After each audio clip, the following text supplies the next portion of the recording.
Sa ating kilos gobyerno, patuloy rin ang suporta ng mga pribadong grupo sa mga proyekto ng pamahalaan, gaya na lamang ng medical mission na isinasagawa sa Lipa City. Para sa detalye, balita mo kami Joseph Parapina.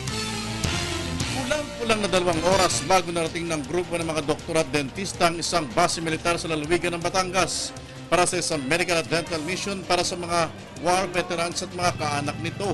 Pinangunahan ng grupong Filipino War Veterans Foundation Inc. ang grupo ng mga manggagamot mula sa Metro Manila.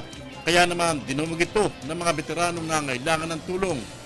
Dito namin nakilala si Mang Francisco Piñon na kahit minsan di pa nakakaranas ma-ospital dahil sa lusog ng pangatawan.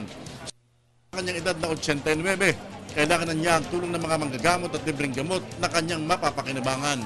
Ano ba kayo, bodyguard ng araw? Hindi ha. Ano po? Ako palagi kasama ng sundalo.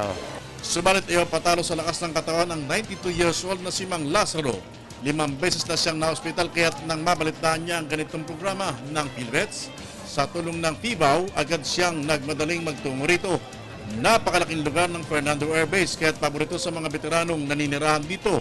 May sariwang hangin, bagay din sa kanilang kinakailangang ehersisyo. Maging sa mga kawalan nasa serbisyo pa, nagpapasalamat sila sa mga pag-aasikaso ng kanilang mga kasamahan sa serbisyo na naghahandog ng ganitong tulong. Itong programa na ito ay napakaganda, lalo na sa ating mga active na military, dahil tumataas ang ating moral at nagsisipag tayo magtrabaho dahil maaaring tayong inaasahan na tutulong sa atin pag-retire o paglabas sa serbisyo. Bukod sa mga libreng gamot at konsultasyon, may mga libreng tungkod din at wheelchair para naman sa mga di na makalakad. Kaya naman, may ilang oras lamang naging libreng gamutan. Halos 1,000 mga nangailangan na kagad ang nabigyan ng pag-alalay.